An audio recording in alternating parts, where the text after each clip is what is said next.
Good morning. Much better that time. Thank you. Happy May. Um, Call to order. It's what, 9:02? So a few minutes late. Amy, would you please do a roll call, please? Commissioner Ashworth, Here. Commissioner Banks, Commissioner Hassler, Commissioner Schwer, here, Commissioner Wild. If you would please rise and join us with the Pledge of Allegiance.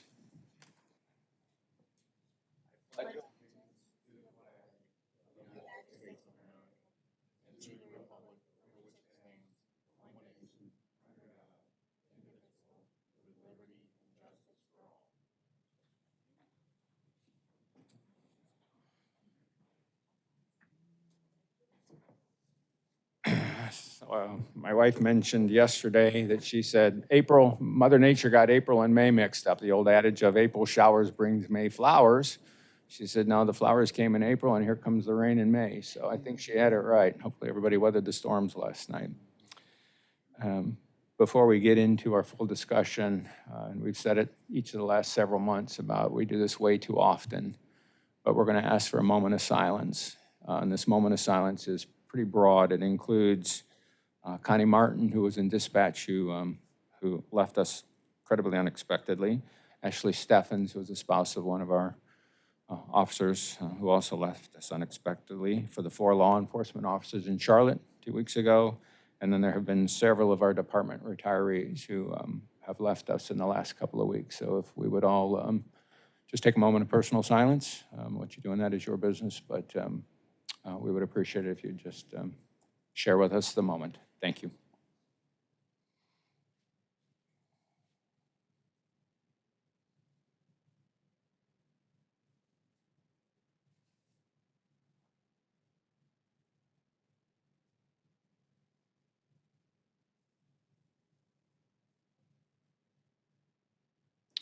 Thank you very much. We appreciate that moment. Tough when it happens to one, tough when it really happens to as many as it's been happening to. So thank you for sharing with us. Open discussion. Anything to get started with other than May and the happiness of sunshine and rain and the sadness of losing some of our colleagues? Anything else that goes? Wonderful. Chief, it looks like we start out with some swearing in. We have 4 people we will bring in from the prosecuting attorney's office. Are the 4 of you here? Gentlemen, would you come up, stand in front of us, please?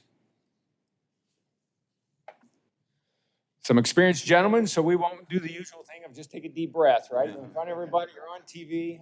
If you will raise your right hand, and all you have to do is repeat after me. It's pretty simple. And at the end, the chief will take a couple of drops of your blood. Make sure. I, and then state your name. You solemnly swear that I am a citizen of the United States of America. That I will support the Constitution and the laws of the United States, state of Missouri, and the charter and ordinances of St. Louis County. That I will faithfully adhere to the regulations provided and the rules and procedures for deputization as adopted by St. Louis County. And that I will faithfully demean myself as a deputized officer of the St. Louis County Police. So help me God. Congratulations, gentlemen. Thank you for what you're doing.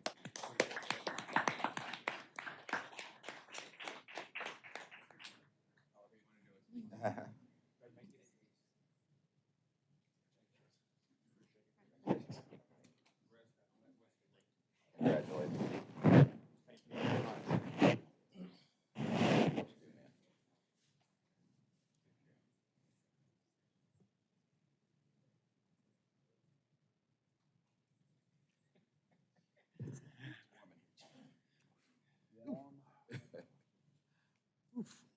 It's not a comment about all the hot air, is there?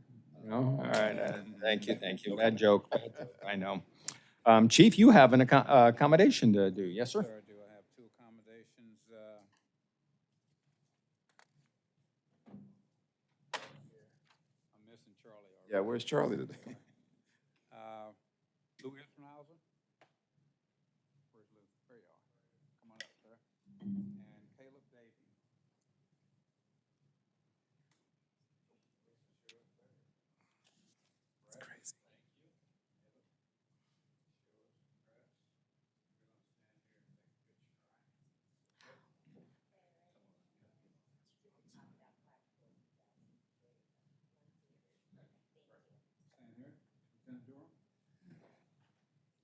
Good morning, Morning. Chairman, members of the board, Chief Gregory, ladies and gentlemen. On November 11, 2023, Officer Izan Hassan conducted a traffic stop in the city of Jennings. And as he was approaching the vehicle, the driver drove away, and Officer Davey observed that. And while he observed that, he attempted to conduct a second traffic stop with the driver, which failed to yield. Knowing the city of Jennings, the officers observed the driver turn onto a dead-end street. They followed him onto the dead-end street, and when he noticed them, he exited the vehicle and started running. They engaged in a foot pursuit, and 2 blocks over, they observed the subject in a front porch of a vacant residence. When he observed them, he dove headfirst through a glass window on the porch. Then he obviously began resisting arrest, but they were able to take him into custody shortly. While they were taking him into custody, they searched him. He had a crossbody satchel on him, which contained $1,100 in cash, drugs, a loaded 45 millimeter caliber handgun. The drugs actually had a street value of $14,000. And once they did the record check on him, he was also wanted by the FBI and the U.S. Marshals. So these officers obviously took a violent offender off the roads, knowing the streets of Jennings, did a great job, and they're great officers and continue to do a great job each and every day.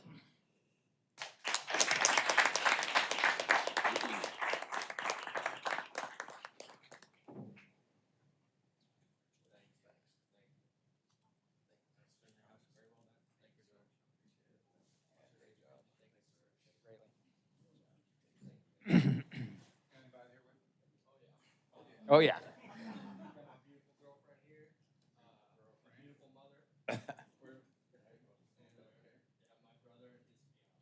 They're beautiful too.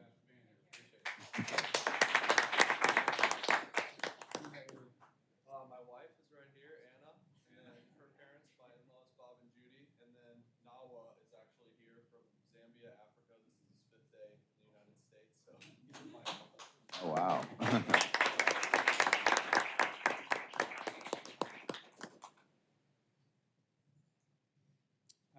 Commissioner, next up is the Welfare Association for Welfare Scholarships. Lieutenant, it's up to you, sir. Good morning, Commissioners. Thank you for having me. Chief, thank you, sir.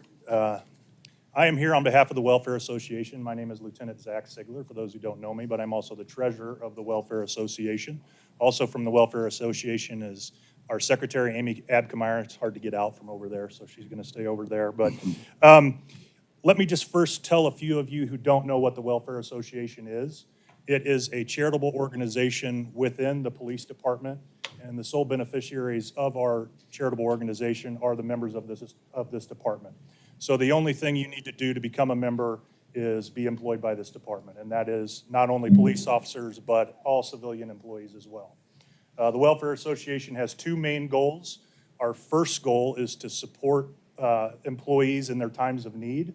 For any critical illness or catastrophic event, we can assist them financially. For example, you have a surgery unplanned, we can pay your out-of-pocket medical care for that. That's our first main goal. Our second goal is to celebrate the lives of our fallen officers. We do that through several ways. Last week we had the Police Memorial Breakfast. I know a lot of you attended that. We also send a contingency of officers to Washington, D.C. for National Police Week. We do many other things, but lastly is what we're here for today, and that's to hand out scholarships to family members of department employees who are attending college or in their senior year of high school and are going to attend college. With that being said, I'm going to go ahead and read the names of the winners this year. First, we have, and let me just mention, a lot of the award winners, the scholarship award winners, have school obligations right now, so only a few are here today. A few of the family members are here as well, but we will be sure and get the checks to them. The first winner is Drew Higginbotham, and that is in honor of Detective Wayne McClelland. He is the son of Lieutenant Higginbotham. I will give you that check. My pleasure.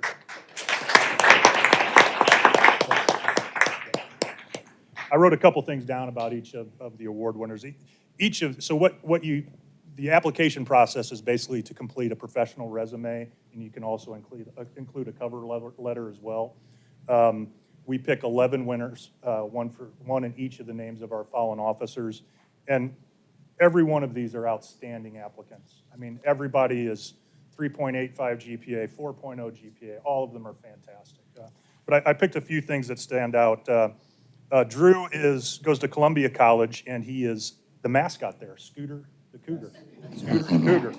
And he had a great resume. He had a picture of himself and a picture of himself in the mascot uniform. It was pretty cool. Next up is Lindsay Lohr, daughter of Lieutenant Colonel Jerry Lohr, in name of Police Officer James Reeve Snyder. I think the Lieutenant Colonel had to go to the funeral. So Lindsay attends Purdue University, where she is in the top 10 freshmen with a 4.0 GPA. I thought that was pretty impressive. That's not a small school, so congratulations to her. Next up, daughter of Sergeant Brian Shanica is Shelby Shanica, in honor of Robert Jordan. Shelby here? Sarge? There you go, sir.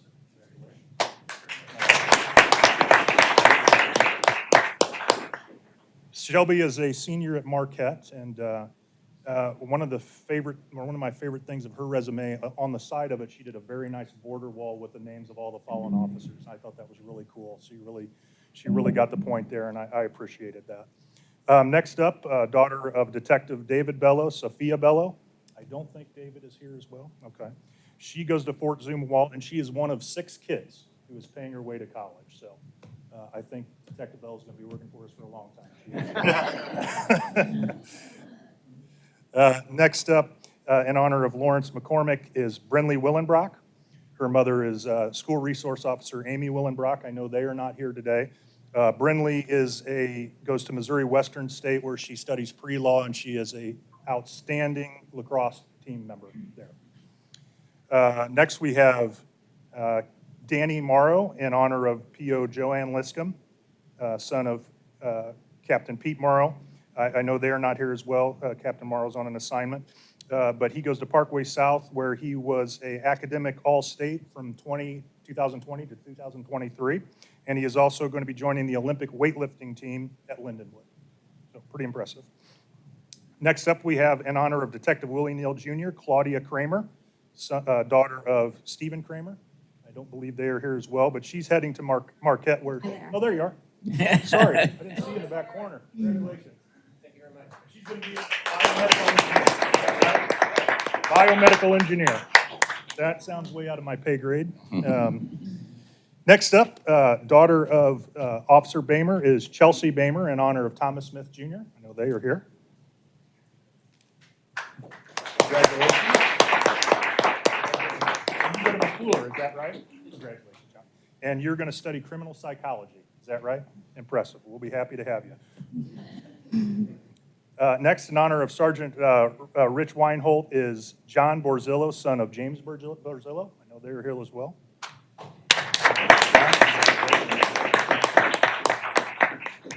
And John is going to be your first responder, is that correct? Going to community college to study to be an EMT. All right, that's a very noble job. Thank you for what you're doing.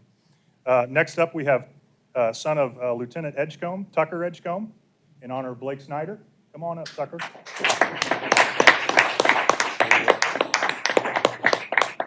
Well done. So you're going to Mizzou, is that right? Yes. Going to Mizzou, and you are one of 30 students in the whole district that's dual enrolled in college and high school, correct? Well done. That's impressive. Impressive. I see. And lastly, in honor of Antonio Valentine, we have Aiden McFerrin, son of P.O. Dave McFerrin.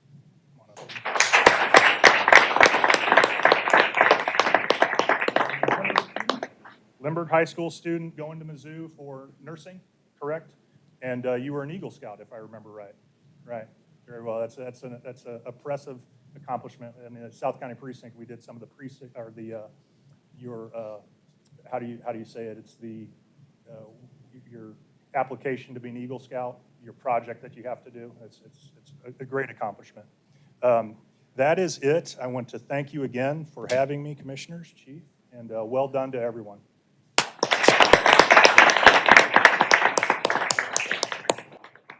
A couple of comments, if you don't mind, Lieutenant, and to those of you here, and please, other board members kick in. There were 4 or 5 things that just jumped out, and I'll certainly keep them quick. But those of you receiving these, you young people are just amazing. Thank you for what you do for your parents or your family members to support them here. But more importantly, we look so much forward to what your education and your experience is going to do for our future as a collective society. You're a breath of fresh air. Thank you for that. Lieutenant, naming them after our fallen officers, particularly this week, right, with everything that we just talked about and what else is coming with the memorials, DC, and incredible. If you're not familiar with the Welfare Association, what an awesome job you all do. What a necessary job you all do, unfortunately. The care you show for our people, how important it is, remarkable. So thank you for all you do to invest in our people continually, including next generation of us. So thank you. I know others may have had something else, just spectacular. Well done. Congratulations, you all. Chief, anything else? Otherwise, we're going to let those who are here for the celebration piece step away if you would like. So we're about to get in the nuts and bolts. You are very welcome to stay. But the details are where we're about to go. And unless you love details, we appreciate you being here. Thank you very much for all you do. Don't do it. We wish you the best. Happy spring. Stay in the country. Don't want them to do that. You have to ask Zach. That's a good point. We were curious. What's the amount of this going? Okay, cool. Okay. LT? Cool. Thank you. Well done. No, good. I was just asking. Well done. Lieutenant, nicely done. Makes you feel better about playing that golf tournament, right? I think he's trying to get some of that from you from the golf tournament. Don't let him do it. Well, Take some of his. we did win last year. I don't want to bring that up again. Everybody else stacks it. Not close enough. Thank you.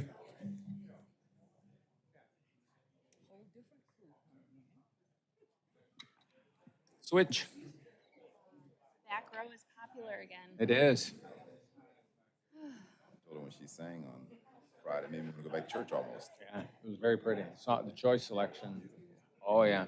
Mignon was too. Almost made me go to church. Almost. It wasn't Easter. It wasn't Easter. Was it Easter? Yeah, that's me.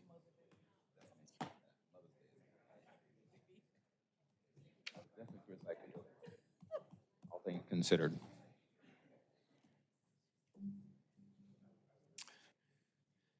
Hey, Chief, who are all these people sitting in the front row? They didn't sign in this morning. Apparently not. Nobody sends to the front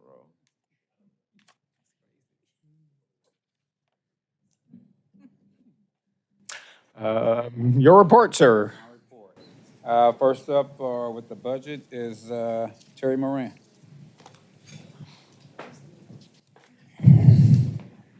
Good morning. Good morning. Morning. All right, I am projecting about a 9.8 million surplus, very close to what it was last month. It's about 8.6 million in salaries and fringes, and the rest are the same accounts of motor fuel, oil, telephone, and vehicle maintenance.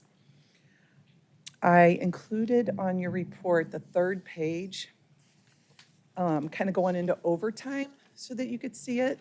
And those are hours. And I did January through April.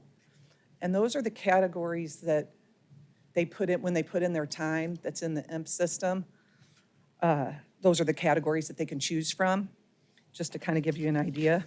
If you're going to ask me much about the categories, I'm probably not going to be able to tell you, but we can find out for you. But I don't know if so the grants at the category at the bottom, the grants, those are all reimbursed and go directly into a grant. So that's why I took those out. And then the next section is the reimbursable overtime, which are like the federal task forces that we have, or DEA. And we get reimbursed for that, but it doesn't go directly into our budget. It goes into the revenue. So I just kind of wanted to separate that for you all. Otherwise, there's not a whole lot. Do you have any questions? I do. Okay. So I'm looking at these accounts, building and equipment maintenance and information and evidence. They're two accounts. It looks like we've spent a significant portion of our budget for the year. And I'm curious what expense items go into these accounts, and if we, for example, have spent 95% of what we're budgeted, how are we going to get through the rest of the year? Okay, so information and evidential is like the drawdown money. It's the buy money, like for drugs or investigative money. see. So they draw Okay. it down usually at the beginning of the year. I see. So that's why. Okay, And that makes same, more sense. like building equipment maintenance, it's for projects and different things like that, so they start them earlier. And, Got it. Okay, so these aren't red flags, these are annual expected yeah. no, anomalies. There's certain accounts that are gonna be like that we kind of like subscriptions, memberships, something like that, that is kind of gonna go at the beginning of the year, or at the end of the year. Terry, the format's a lot easier to read. Thank you. The simple columns, couple of pages, the budget year to year compared to year before, year-to-date budgets and the projections, a lot easier to read. I was like Commissioner Schwer, and I went through and looked at all the things that were, above or below about 1/3, because we're at the end of the trimester, right? So about 1/3 of the way, what factors, what don't. So much more helpful for us. Thank you very much. Good, thanks. That's it? Thank you. No lawyer could understand.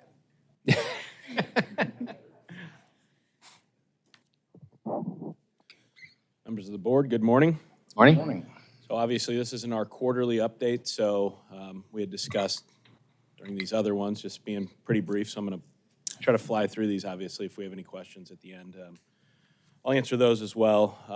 BPS numbers, luckily, same thing as last month, every category down with the exception of those uses of force that were already up, but they haven't increased much more over that. So this assaults on law enforcement tab that's normally not in here. Commissioner Wild, you had asked that question about the number of assaults on officers. So this data was compiled to answer that question. So comparing the same time frame of January through April, there were 38 officers assaulted within 13 incidents in 2022, as the slide shows here. 80 officers assaulted within 55 incidents in 23, and then 68 within the 47 incidents so far this year. So it often takes time for these to be properly investigated and documented. So the true current year numbers are going to be higher. They just are. We just don't have those official yet. And then for the entire year of 2022, there were 172 officers assaulted within the 133 incidents. And you can see that spike from last year, the 230 officers assaulted within 164 incidents. This is just for our department. Captain, it also looks like something happened in 2022 that caused a huge acceleration on the back half of the year, because it was only 38 for the first trimester, yet we ended up with 172 in 2022. So that whatever that acceleration was carried over into 2023, and it sounds like it's continuing in 2024. Well, the summer months are always going to be higher. It's just the nature of the beast in the business. So I think that those spikes, I'm going to look at Allie, and yeah, she's shaking her head as that's accurate. So you're right, but the numbers it's like anything else in police work. Our numbers, persons numbers and property numbers are going to go higher throughout the summer. I'm not disagreeing, but I look at January through April of 23, and that's about 1/3, right? The first trimester was 1/3 of the full year. Yeah, I see what you're saying. Whereas that's not the case in 2022, and that just leads us to say we're going to look much more like 2023 Right. in 2024 than 2022. That's right. Okay. Commissioner Wild, great question.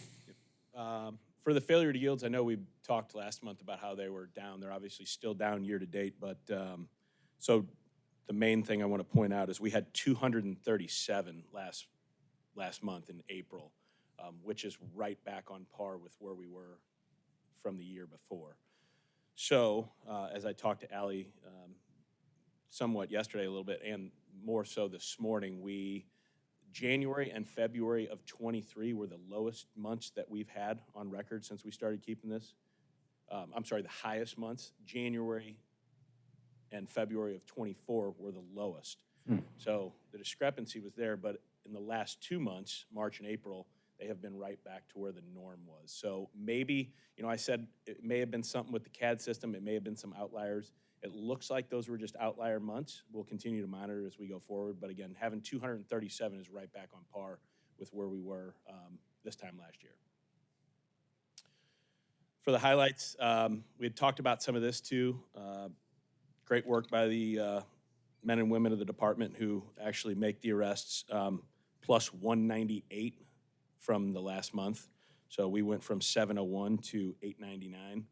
The guns seized went up by 42, from 80 to 122. The DWIs are actually down. 37% of those 46 DWIs were written by Highway Safety. I've documented it, that normally about 75 to 80% of them, they have, over that past month, have had a ton of training and things that have kept them away from the road, but we would expect those numbers to rise again here in April, or in May. I'm not expecting you to know, but I'm asking anyway.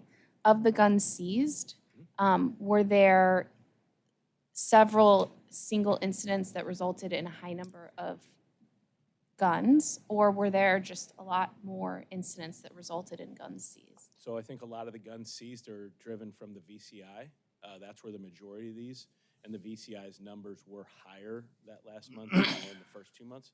That said, I don't know that they were that much higher. We'd have to dig into it a little bit more, but I would assume that some of those, I would be willing to bet that patrols numbers were also higher on guns seized. Thank you. For our crimes against persons, again, a 0.5% increase. We're almost, it's two numbers transposed at the bottom there, the 1723 to 1732. So the good thing is the homicides, again, I know I have to point out every month when I'm up here, but the homicide numbers that are on this slide are just for St. Louis County and our contract municipalities. So we're down the 23% there. When we go to the homicide infograph, however, when we look at 2024, for the year, 23 homicides investigated by crimes against persons for anybody who had asked us to, compared to 20 last year. So they've investigated 3 more to this point than they did. And then this next slide, it was also asked about homicides overall in St. Louis County. Commissioner Ashworth, you might have asked about that. Commissioner Schwerin, I'm not sure who did, but regardless, so in 2022, there were 162 homicides in all of St. Louis County. No, 126, I'm sorry. I'm looking at my numbers wrong, compared to the 119. So some investigations from 23 are still open, and 2024 numbers are not available. However, St. Louis County Police have investigated 23 homicides so far, as I showed on the last slide. So that gives you a little bit more gist of the homicides that happen throughout the county. So roughly, crimes against persons would investigate about 50% of those. A little bit more. Dirk, can you go back one slide, the infograph? What caught my attention when you sent those out are the average ages on both, right? Homicides within the county jurisdiction, county police jurisdiction, and those across the entire municipality. They're different when you get into 2024 year to date, right? So if you look at the average homicide of the victim and the subject for the county police department versus the municipalities, they're just kind of inverse. It just is, I don't know why it caught my attention, but it just seems a little strange to me. And my question, I couldn't think of where to find the answer, is how do these compare to what we heard back in January from Mr. Apt? Because he was talking about their data reflected that the ages of the victims were a lot younger than what we as a collective thought. And the ages of the perpetrators were older than what we thought. And that's my recollection. I just couldn't compare. So it's a long-winded answer. It's interesting to see the numbers because they seem counterintuitive at times. Sure. And again, I think the answer is the same thing as what I always say, like understanding what you're saying, to see how it kind of Normalized. normalizes as we go throughout the year. And then property, again, good for us that we're down 18.1% with robberies being down 17%, and then the motor vehicle theft still down about 35%. There's not a whole lot to talk about with Crimes Against Society or obviously the calls for service. So I'll go ahead and unless you guys have any further questions for me, I'll stop right there. I'd like to recognize the professionalism of our officers at Wash U and St. Louis U and some of the other activities that have been going on around in the community. I think it starts with this level. Those individuals out there on the front lines, I think, exhibited incredible restraint, and in some cases they were injured performing their duties. But it starts at the top, great training, and holding people accountable. But I was very, very impressed with the St. Louis County police presence that I saw at those activities. And congratulate the leadership as well as the officers on the line. Yeah, we appreciate that. And direct reflections of Captain Morgan, he heads our ERT teams, and then Captain Mann, obviously, who's over our special ops. I know that those specific events at WashU, I think, were kind of jumbled if, and obviously as things move throughout the summer, there's plans in place and all that stuff, but they do a great job. Commissioner Wild speaks for me also. Agreed.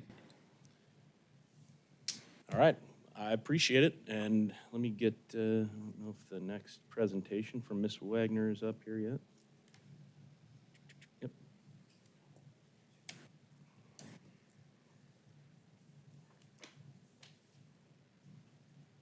Commissioner Wall, I appreciate the comments on the people that have been working up there at WashU. This last week was our second weekend up there. Captain Mann and Captain Pete Marlow has been up there all weekend, and also ERT, they have not been activated yet. We have a meeting tomorrow with WashU, reference to Code 1000. The call-outs up there have been kind of jumbled, but we worked through them. It's not based on anything that we've done. So we will have a Code 1000 meeting tomorrow at 10 o'clock with Washington U being there, giving us an update as to what to expect.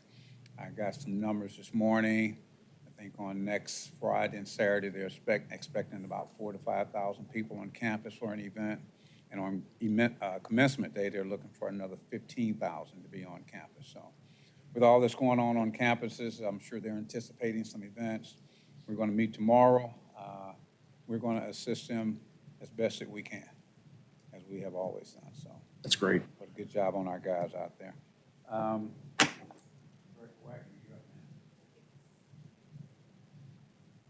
right, good morning. Morning. All right, so last month I promised I would have some state survey results for you. So we sent out the first set of the state survey results to the whole department a couple of weeks ago. And then this week, we're going to be sending out kind of the last set of results to the department as well. So, we've been having a lot of discussions around the state survey and, what everybody had to say.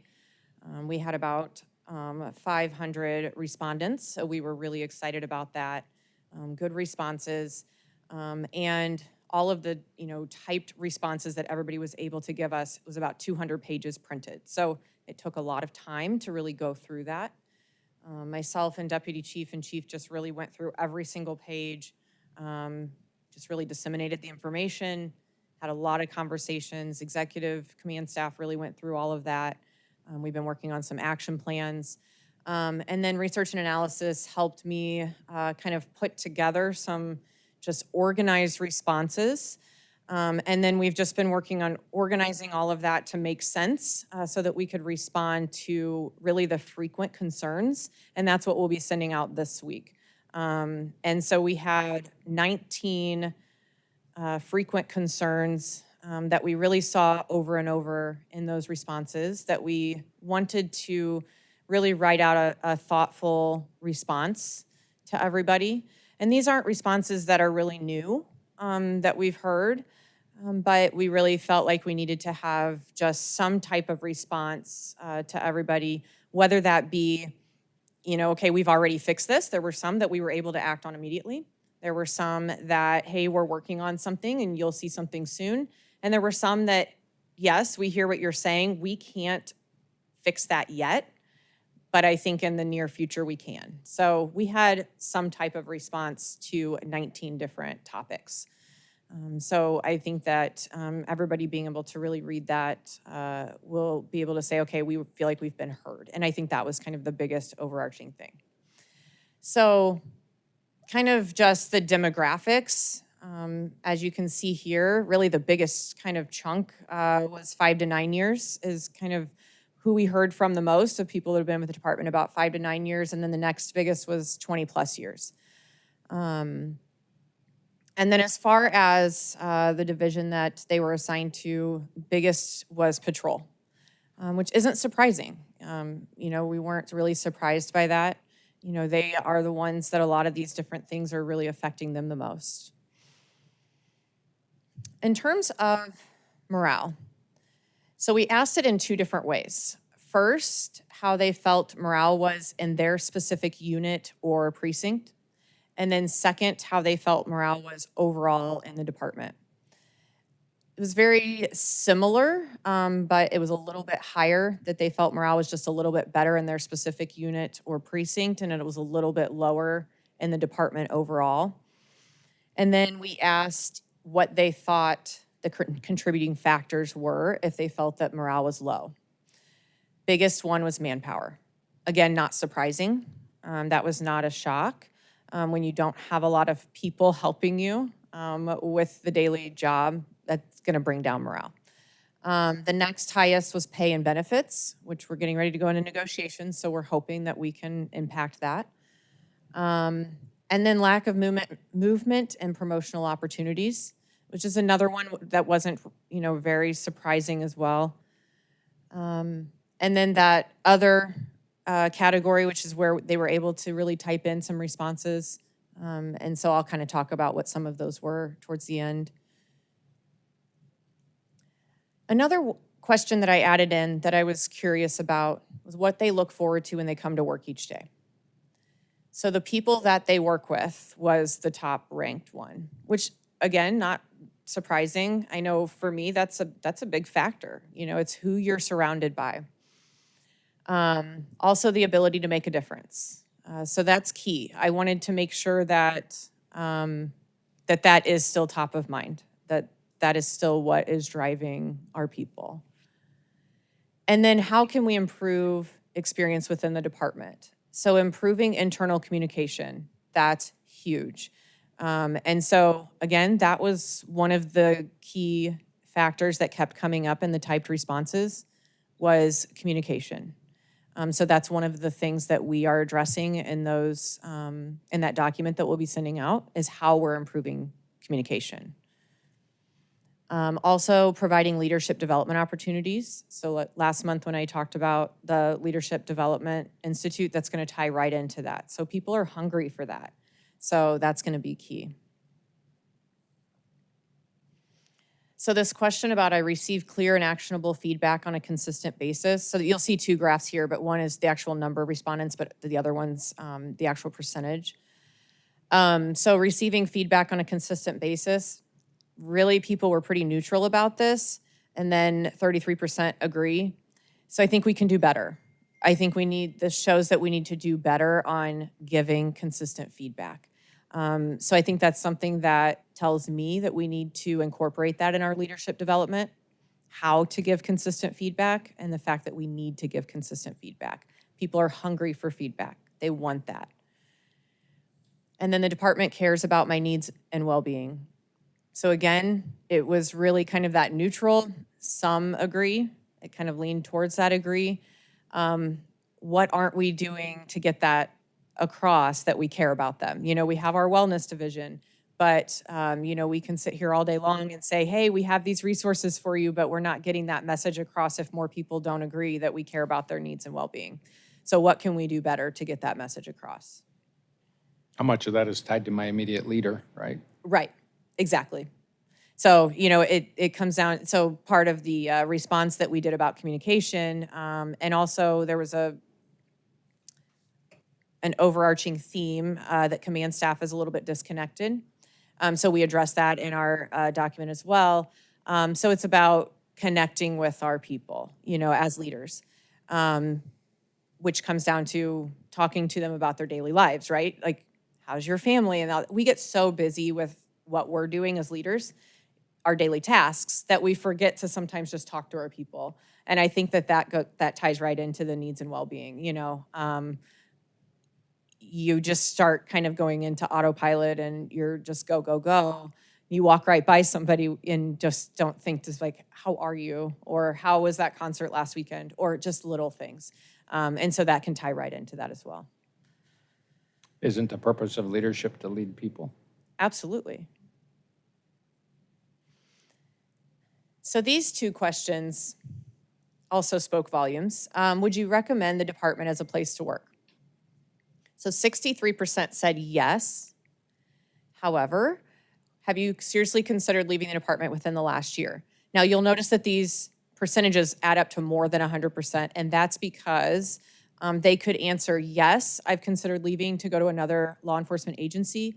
They could also answer, yes, I've considered leaving law enforcement. So those numbers did add up to more than 100%, but that's why. So you'll see that a really high percentage considered yes, I've considered leaving. A higher percentage than I would like to see. But they would still recommend the department as a good place to work. So on one hand, it seems kind of counterintuitive, but at the same time, you know, just because they would recommend it as a place to work and they do like working here doesn't mean that they haven't considered leaving.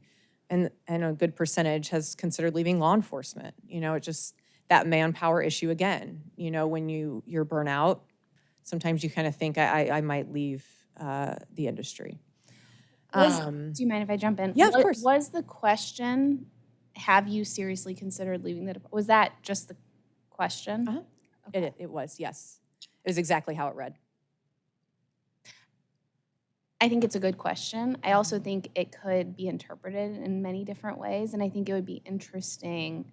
You know, I mean, if I have a bad week, right? I come home on Friday, I'm like, gosh, I just want to quit. Like, Right. I'll retire right now. Versus I'm going to start sending out job applications just to, you know, send my feelers out. Right. And those are two very different, you know, Yes. levels of seriously considering leaving or whatnot. Right. Like actually taking action on it, kind of, yes, I agree. I don't know if it matters, but it's just something interesting to think about. Yeah, absolutely. So here were just a couple of, like I said, there were 19 different issues that we ended up addressing that just repeated themselves in those 200 pages of comments. Some of the most common ones, pay and benefits, take-home cars, the promotional process, career development, communication. Those are just a couple of those 19 issues. And like I said, we took a lot of time to really come up with thoughtful responses, making sure that, you know, we're addressing each one. And like I said, each response looks different because some we could address immediately. Some are going to take a little bit of time. Some only will take, you know, say a couple months. Some may take more like a year. Some might need to go into more of our strategic plan. But all of them could be addressed and needed to be addressed. But really this STAY survey doesn't stop now. This isn't something that's just in a vacuum. This is something that is really incorporated into what we're doing moving forward. And something that we would like to do again. You know, it's not just a one-off. This was very enlightening. It was a little disheartening, but that's okay. It was a wake-up call. That's all right. That's what we wanted it to be. Had we come out of it like, oh, okay, that way it would not have done its job. So it was a good learning experience. So Questions? yeah, what questions? I had a few. Okay. First is, second slide, didn't see pro staff up there. Did I miss it? Yes, so there is professional staff in each of those divisions. Okay, so you did not carve those out as a separate, got it, thank you. Second is more of an impression, which is what's up there. Those 19, or at least some of them, are the obvious ones, the does, right? A lot of that we knew, so it's a more formal way for our officers to give us feedback or our people to give us feedback. But there's nothing up there that jumped off the table, at least for me. It said, oh, gosh, weren't aware of that. third is, now that we know them, you said you have a plan, how fast are you going to kick that plan off? The reason I asked that question is, we're going to want to track this a little bit to see what progress we're making. So does it make sense to have a quick update next week or next meeting to say we've started on 12 of the 19 or 3 of the 19, and then do periodic reviews maybe every 2 or 3 months after that to see what progress we're making? Or is that too fast? Well, so it's not necessarily a formal plan because like I said, some of the things are already done. I mean, I can make it a formal plan. I think we need to understand what's been implemented and what's not. Yeah, I can absolutely give updates at each board meeting. I don't know that it needs to be each board meeting either. It's just, it's like any other survey. If you're going to Right. ask my opinion, I'm going to expect you to do something with it. And Yeah, it's of our, course. part of our role is to make sure that we are in fact doing something with it. Right, for sure. Okay, Yeah, absolutely. thank you. And then the last is, Wait. yep, So we had this dialogue. The action item going forward, is every meeting too frequent? I just want to make sure that our expectations and your expectations are the same. Right. Well, and I may not have an update every meeting. So if I do have an update, I can absolutely bring it up. Does that make more sense? I think that's fine, and formally quarterly. So if something is similar to what we've asked the Right. captain to do on the stats, right? If there's something significant or something big or something important in between, great, but maybe just a quick update quarterly. And we don't want to make this Right. too formal, right? It's just, have we launched, have we not launched? Are we seeing changes, or whatever Right. it might be? You Yeah, I can think come that makes back to us, sense. all right? Absolutely. And then the last question is, okay, so we've done this once, are we going to do it again? And if so, what frequency? Is it an annual? Is it every 2 years? Is it every 3 years? I would say annually until we feel like we have a better handle, Okay, if that's the right term. thank you. Thank you. Anything else for me? How do you think we should communicate back to the officers and the staff that responded to this? How will they know that, we're taking actions to address their issues? So my plan whenever we send out this document that has all of the responses is to include a video of, it's just going to be me talking.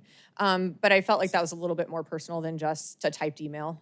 Just thanking everybody for their participation and explaining the document, saying these were, basically the most common concerns that were typed in, the open dialogue concerns, I guess, and just a quick snippet, but just kind of explaining it.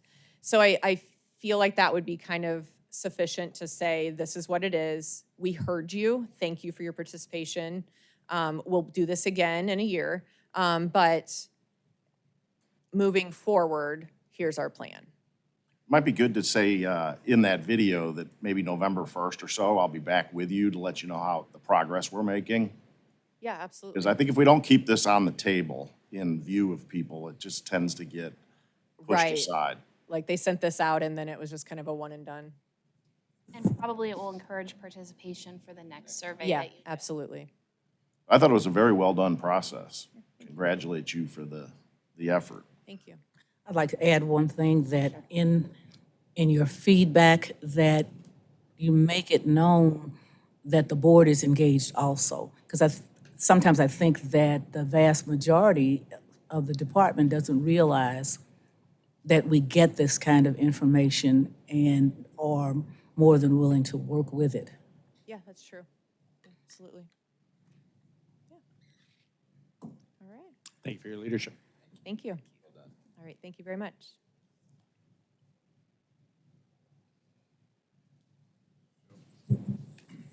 I know a lot of these things that Julie mentioned are going to be, as far as an organized plan as to how that we're going to address these things. There are some things that we'll be able to measure based on what they've said and get back to them on what we've done about them.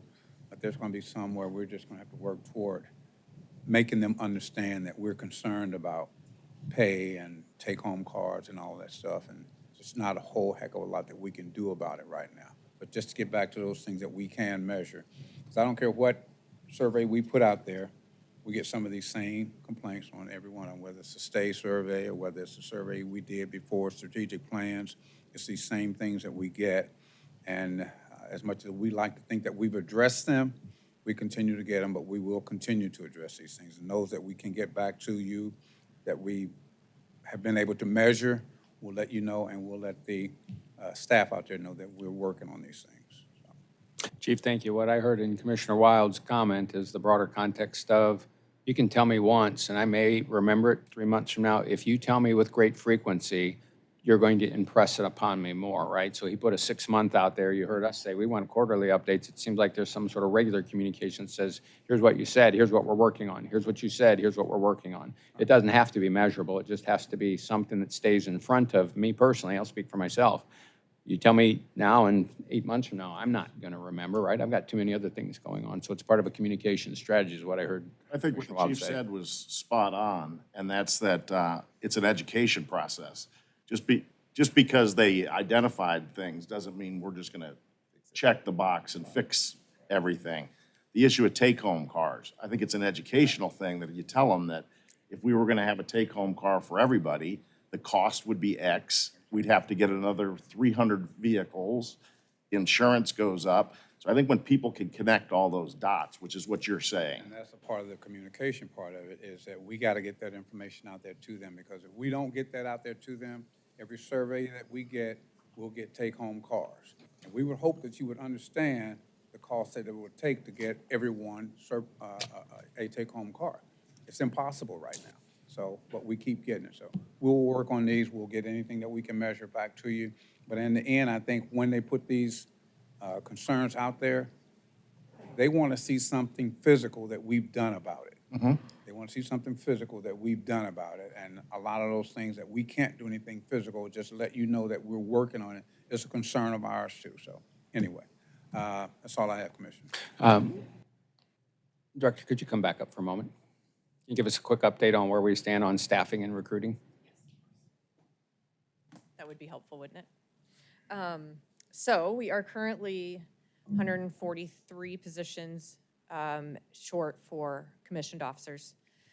We do have 9 that are verified for the June academy.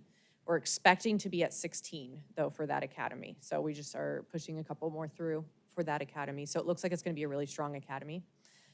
So that is really good. Our applications are still strong right now. We have several in backgrounds. So we are still seeing really good numbers for applications. It's just still not that quality number that we have been looking for. Our turnover. So we are still seeing numbers that are low, like as low as it's been in the last 4 years, which is crazy. So we're still enjoying those numbers. It doesn't feel like that, but when we look at the actual numbers, it's still numbers that we haven't seen since like 2019. So that's still looking really positive. So hoping to kind of keep that trend. So recruiting, we ended up taking advantage of a really good partnership with West County Chamber of Commerce. They reached out to us with an opportunity to do an electronic billboard on Manchester for an amazing price. So we'll have that through the end of the year. So we're able to actually update, since it's an electronic one, we can update it monthly, which is awesome. So it's actually up there right now. It's close to Menards on Manchester. And so we took advantage of that. So it's just another billboard opportunity for us, but one that we can update monthly, which is awesome. So we took advantage of that. We're still doing radio ads as well. We are also utilizing our some of our officers that are part of our TAC unit that have military experience. They have volunteered to go out with our recruiters to military bases. So that's going to be a great opportunity for us as well. So just really trying to kind of push those opportunities too for recruiting. Thank you for the update. Thank you, Mrs. Morrow, too, for the West County Chamber of Commerce. Yes. Thank you. All right. Next agenda topic are the approval of the minutes from our April 10th, 2024 meeting. They are in our packet. May we have a motion to approve the minutes from our April 10th, 2024 meeting? I move we approve these minutes. Any further conversation on the April 10th, 2024 meetings minutes? All in favor of approval, please say aye. Aye. Aye. Any opposed? Minutes are approved. Letters and communication. Amy, any incoming communications? No, sir. Anything from an outgoing perspective? Very good. Moving into old business. Any old business? Moving to new business. We have a couple of new business topics. The first are our contracts. We have 19 contracts. In a change of pace, we are not going to read all 19 of those since they are in our packet and we received them in advance and we have read them before. So we are going to vote. Can I just say, Yes, ma'am. they're published on the agenda on the website. They are. Yes. So, yes, thank you. So the agenda, it's agenda topic 1 for us on the website. It lists 10.1, so we will refer to it as both. I'm not sure whether that's just a standard issue difference between what we send and the software it goes through or whatever, but the 19 agreements, the 19 contracts that are in 10.1, knowing that we have looked at them and read them, do we have a motion to approve all 19 contracts A through S in 10.1? I move that these contracts be approved by the board that are related to the academy. Most of them, not all of them. You're gonna, Doing all of them. yes, ma'am, we're doing all contracts. So All of the contracts. all 19 of them. 19 contracts. Yes, ma'am. Be approved. All right, motion is that all 19 contracts be approved? I'll second it. We have a second. Any further conversation on the individual contracts? Any questions you had? Any other conversation needed on any of the 19 and each of the 19?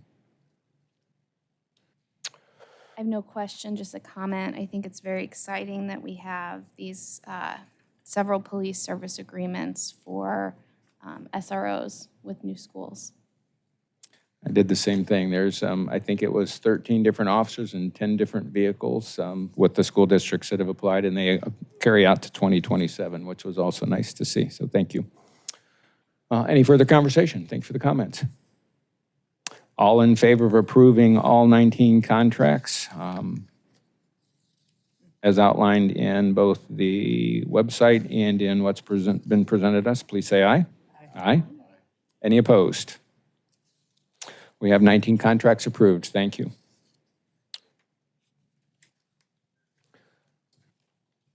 Yes, sir. You were multitasking and didn't want to interrupt. All right, so we have 3 general orders that are on your agenda. The first one is General Order 21, signal procedure. Not too many changes to this draft, but did anybody have any comments, questions, or concerns about that one?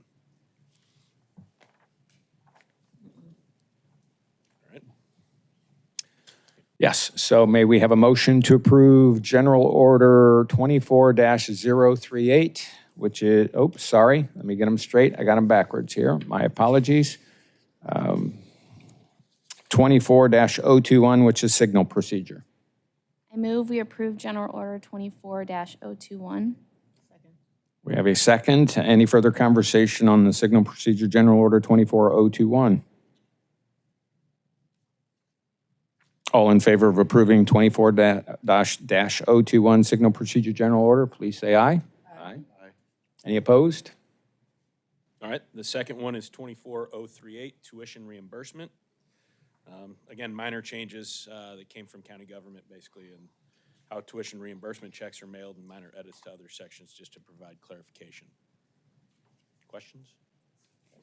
I do not have a question, but I have a comment. If you look at our budget, we spend very few dollars on tuition reimbursement, and this is such a benefit that the department can offer. And I think it's a shame. I've noticed year after year, we do not spend very much on this program, which indicates that there aren't very many participants in the program. And so I wonder if this is something the department might look at over the next year, how to either market it or encourage our department members to participate. It's funny you should ask. So Sitting in the back there is Captain Tim Ware, and one of the tasks of his strategic plan committee is to at least discuss these things with tuition reimbursement. So it's at least on the table. Glad to hear that.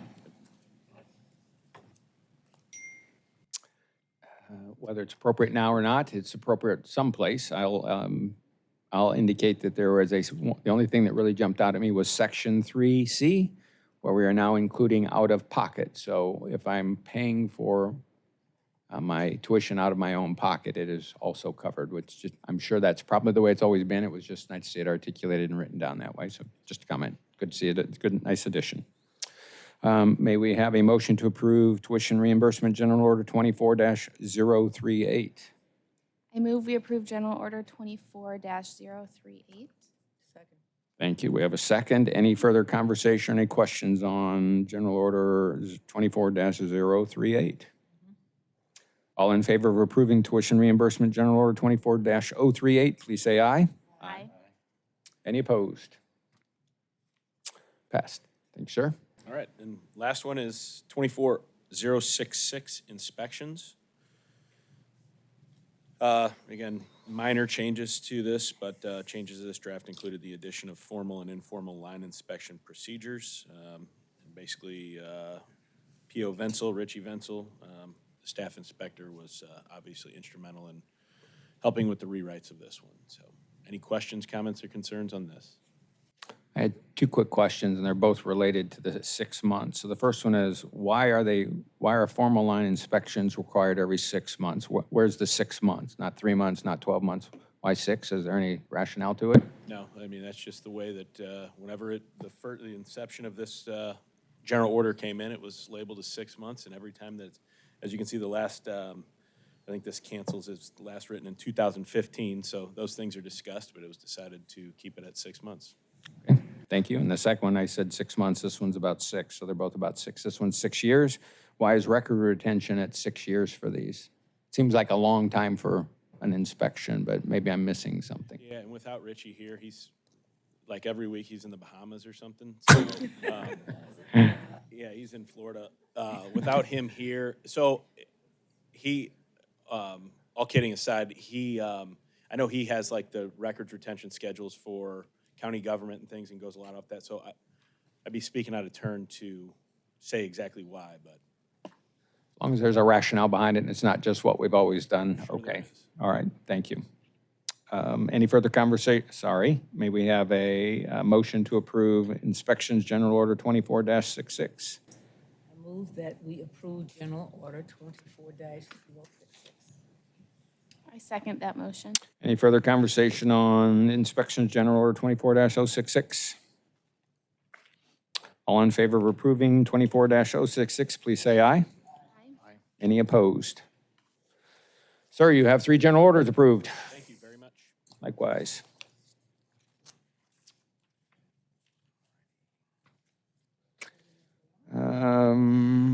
Very good. The only other thing we have at this point, since it is, I will say unfortunate, we will say unfortunate new business, is Commissioner Schwerin.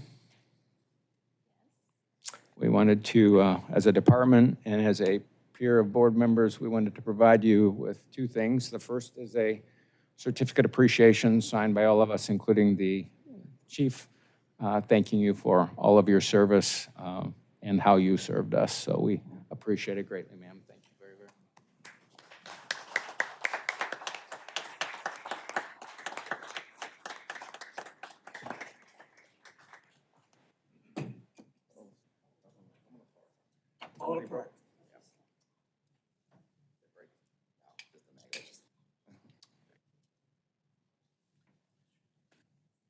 And the more formal piece, so that was the informal personal one. The more formal one is that we have a badge for you that is a retired commissioner badge.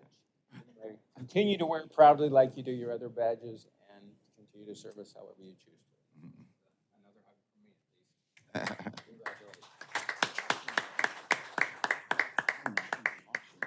me, please. Speech. I was not prepared for this. Good. We like to surprise you. I'll just say, was a huge honor to be able to be part of this department and work with each of you. So thank you very much.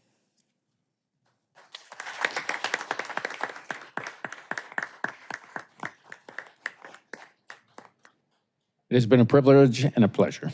And I say those words with distinct personal feeling, so thank you. We will miss you. Not that you're going that far away, but we have come to rely on you in so many ways, personally and professionally. Thank you.